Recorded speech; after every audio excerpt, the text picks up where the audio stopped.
สบายดีสสบายบายดีดีตอนนี้ครูโออยู่กับป้าเนาะเอื้อยของแม่แม่ของครูโอ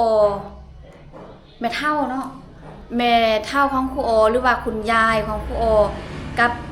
แม่ของป้าเป็นเอื้อยน้องกันแล้วก็ฮักกันคือลูกคือแม่นี่แหละทุกคนเนาะมีหยังก็ปรึกษามีหยังก็ถามอันใดช่วยเหลือกันใดก็ช่วยเหลือฮักคือลูกแล้วก็คือแม่นี่แหละเนาะคลิปนี้ครูโอจะมาเล่าให้ฟังเนาะทุกคนคือหลายๆคนได้ฮู้เกี่ยวกับน้องชายครูโอว่า FC บางคนว่าให้น้องชายไปเฮ็ดเวียกอยู่ฝั่งไทยเนาะจบมาแล้วก็อยากให้ไปเฮ็ดเวียกอยู่ฝั่งไทยแม่นครูโออยากให้น้องชายลาที่ครูโอหาก็ส่งเรียนเนาะจบช่วงว่างแล้วนี่เนาะเดือนก่อนอยากให้น้องชายหันไปเฮ็ดเวียกอยู่ประเทศไทยเนาะซอกเงินแต่ถ้าว่าอยากสร้างครอบสร้างครัวก็บ่เป็นหยังถ้ามีเงินเนาะบ่ให้ลำบากพ่อแม่นะก็สร้างได้เนาะแต่ล่าสุดเนาะทุกอย่างมันบ่แน่บ่นอนทุกคนเปลี่ยนเนาะคือน้องชายก็ได้สร้างครอบครัวแล้วจนเดี๋ยวนี้ก็จะมีลูกค่ะนะซึ่งครูโอก็บ่ได้ไปงานสุขอเมียให้น้องชายแต่ว่ายังคือป่าของครูโอเนาะได้ไปเดี๋ยวครูโอจะถามรายละเอียดว่าเป็นมาเท่าใดพ่อกับแม่ก็บอกให้ครูโอช่วยแหละช่วยเรื่องไปงานสุขอหรือว่าค่าสินสอดเนาะทางฝั่งลาวเขา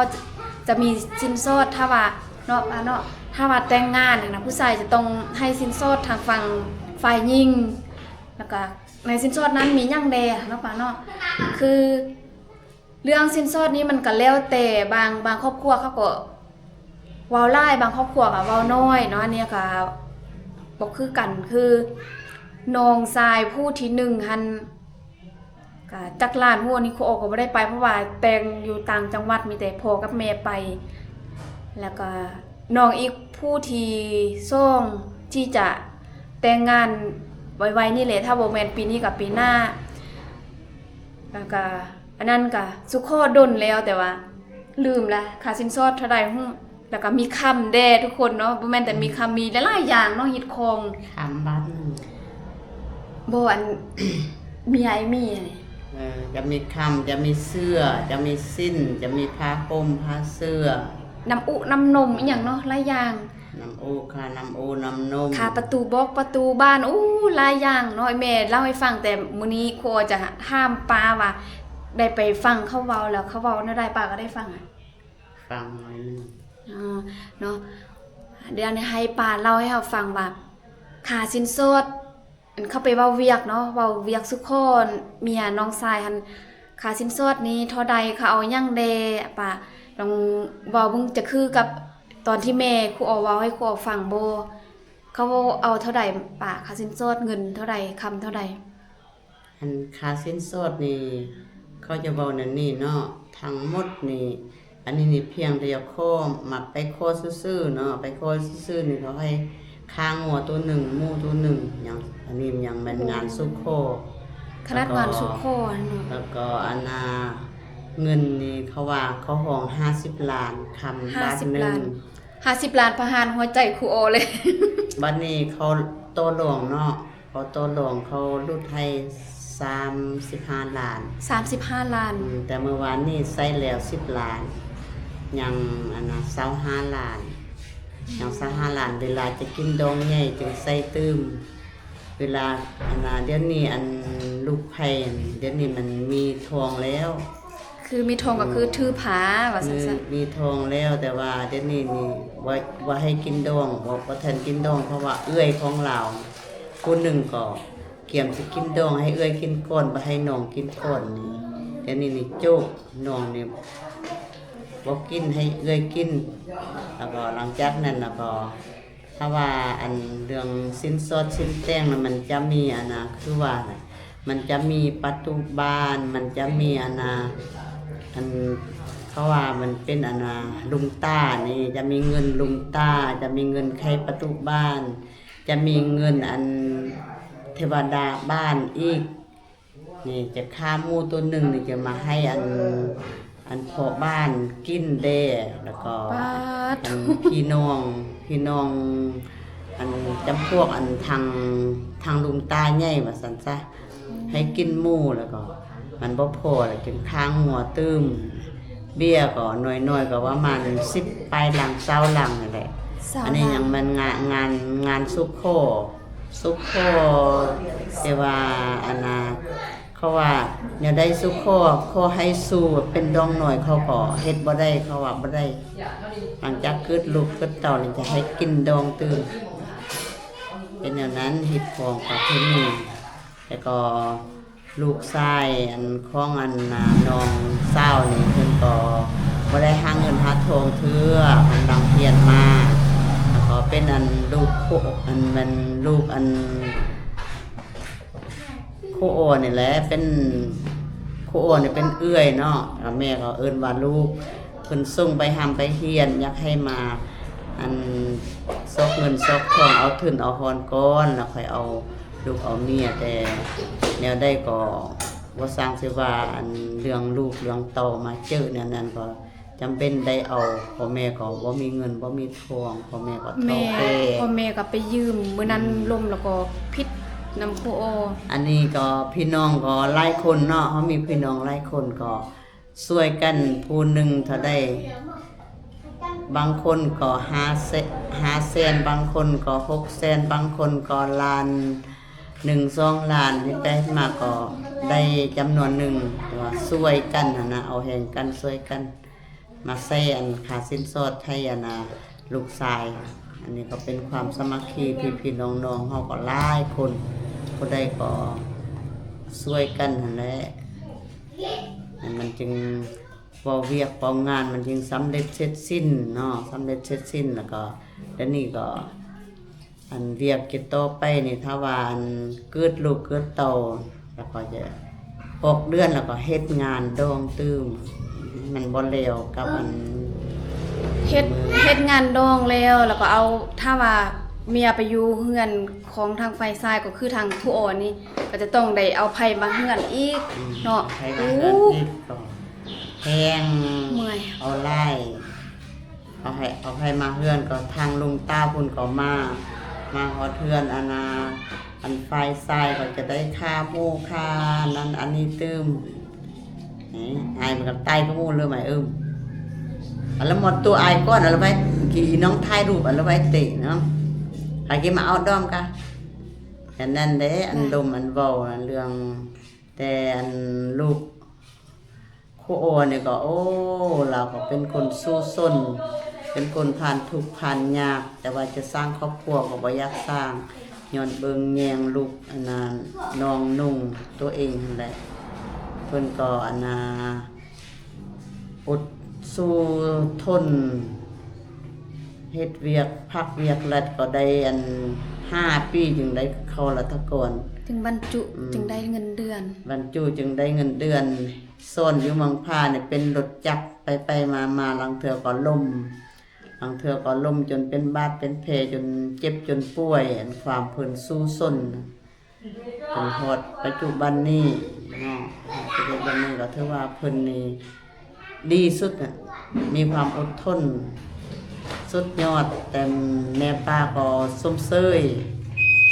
ความอดทนของลูกของเต่าเฮาเนี่ยอันนั้นเลย นี่น้องนุ่งแต่ละคนก็ถ้าว่าฮู้คิดหน่อยหนึงก็มือที่ว่าจัดงานพ่อก็บ่ได้ไปเพราะว่าเขาจัดตั้งแต่ตอนเช้าเนาะจน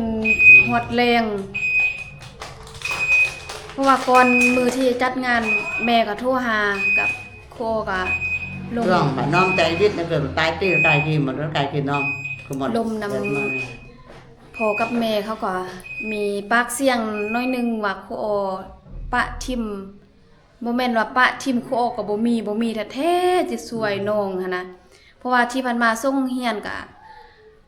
เงินเดือนนี้บ่ได้จ่ายเลยบางเดือนบ่แม่นบางเดือนแล้วตั้งแต่ไปนี่เงินเดือนนี่บ่ได้จ่ายเลย ยังบางเดือนยังเอาหลายกว่าเงินที่ว่า เงินเดือนยังไล่คว้าไล่จ่าย รายจ่ายยังหลายกว่าเงินเดือนนั่นแหละทุกคน ai cái gì tầm một đen cứ หลายคนก็ว่าอยากให้น้องชายไปเฮ็ดเวียกบ่แม่นแต่ทุกคนเนาะครูออก็อยากให้ไปเฮ็ดเวียกอยู่ฝั่งไทยนั่นแหละถ้าครูออคิดว่าอยากสร้างบางคนว่าครูออเลือกหลายบ่อยากสร้างครอบบ่อยากสร้างครอบครัวจังซี่จังซั่นเนาะนี่แหละคือเหตุผลส่งน้องแต่ละคนเรียนเนาะให้เขาได้เรียนจนจบแล้วก็พ่อแม่อีกเนาะต้องส่งเสียต้องส่งให้เบิ่งแยงเขาอยากให้เขาได้มีเงินใส่เงินได้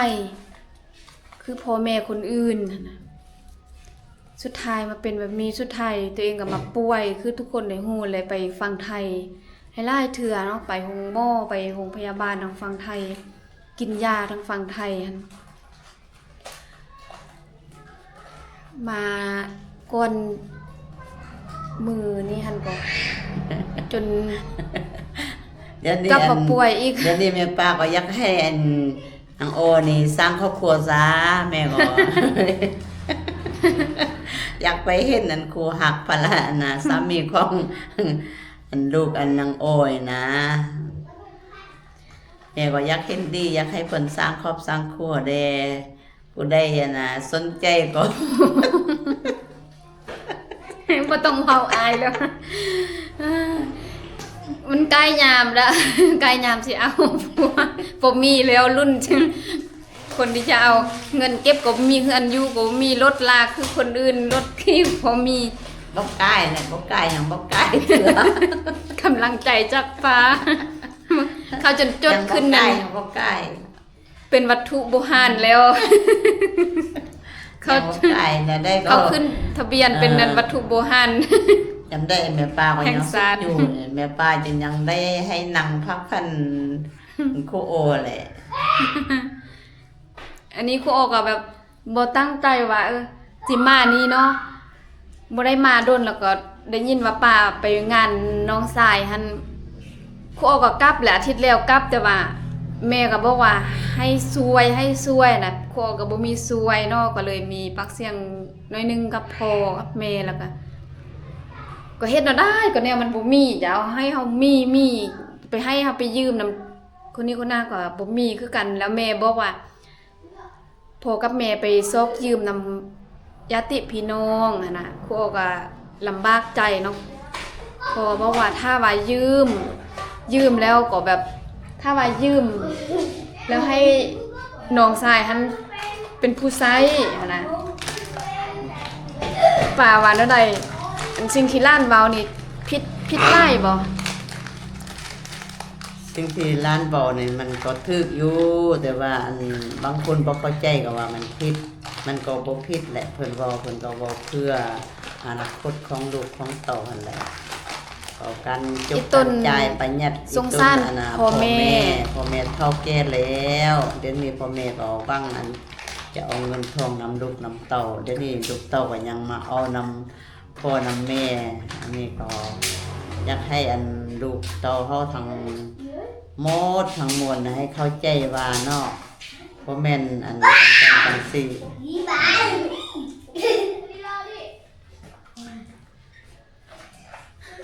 ล้าน ทันล้านหลายคน ก็ความเราเบื่อเมื่อยนาน ทุกคนคลิปนี้ก็ยาวแล้วเนาะมาแวะ ขอบใจเลย ป้า รถกระทันหันก็มาเบิ่งล้านๆได้มายามล้านๆเอาเงินปันล้านใจ10,000กีบบ่มีไล่มีไล่ก็อยากให้ไล่ทุกมื้อนี้ก็อดอยากคือป้าฮู้แหละ หมดเนื้อหมดตัว ยอมด้วยชีวิตบ่ให้ก็อยากให้เนาะ นี่ก็ขอบใจนำนางโอให้อายุมันควันยืนเฮ็ดเวียกให้มันได้อันเป็นอันหัวหน้าหัวตา ได้อันถือควยรวยเบอร์ ถ้าคอยถึกหวยร้อยเบอร์นี่สาธุให้ถึกหวยเด้อ ให้ถือควยรวยเบอร์ให้ลำรวยเด้อ รับพรนำกันเด้อทุกคนเนาะสา ขอบใจ ธุเราต้องจบคลิปไว้ก่อนเนาะพบกันคลิปหน้า กัน สบายดี สบายดี